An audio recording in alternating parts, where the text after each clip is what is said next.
Welcome back to the Tropical Update. It's Monday, August 28th. I'm Tom. I'll be guiding you through the graphics tonight, and we'll be talking about Tropical Storm Harvey.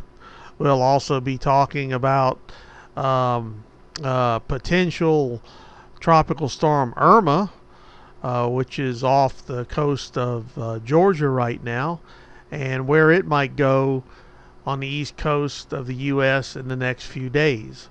But first up, we're going to take a look at Harvey, the data on it, and at 11 p.m. Eastern Daylight Time, the winds were 40 miles an hour, the pressure was 1,000 millibars, and it was moving east-southeast at 3 miles an hour. And as you can see on this photo, Houston, Galveston area is still getting loads of rain, and they're still expected to get rain for the next few days there. Next up is our tropical storm warnings, and they have discontinued some of them, but they're probably likely to continue for a little bit because it's just sort of sitting there and it's actually pulling in a lot of moisture, and there's still tropical force winds associated with Harvey.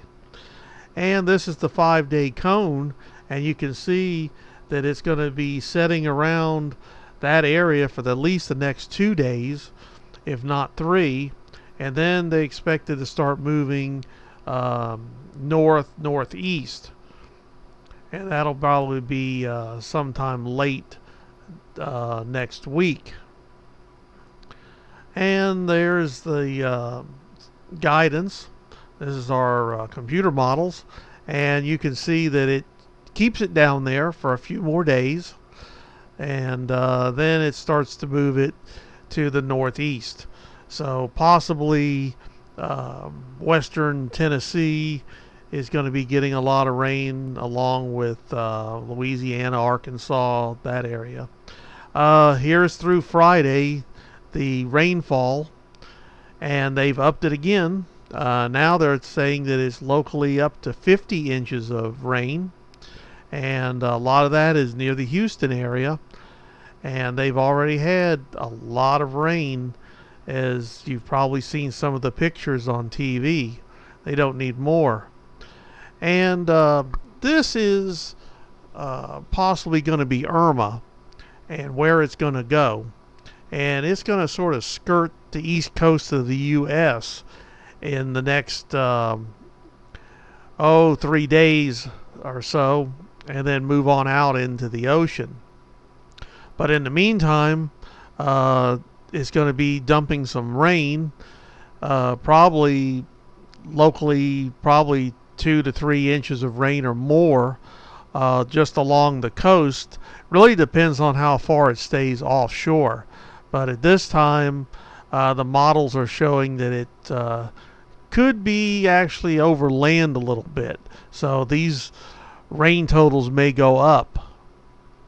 And here is the computer models on it, and you can see the computer models show it actually sort of skirting the east coast from Georgia up through North Carolina, and not really out at sea.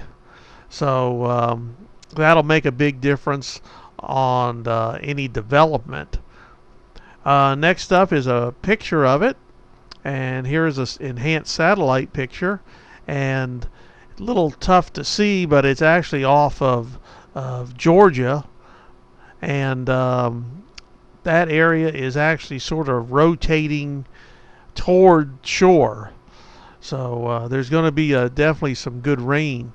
And this is a radar out of Savannah, Georgia, and the rain you see offshore is actually moving west.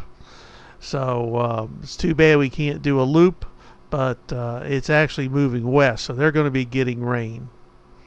And there is a tropical storm watch up in effect from basically Georgia up to North Carolina.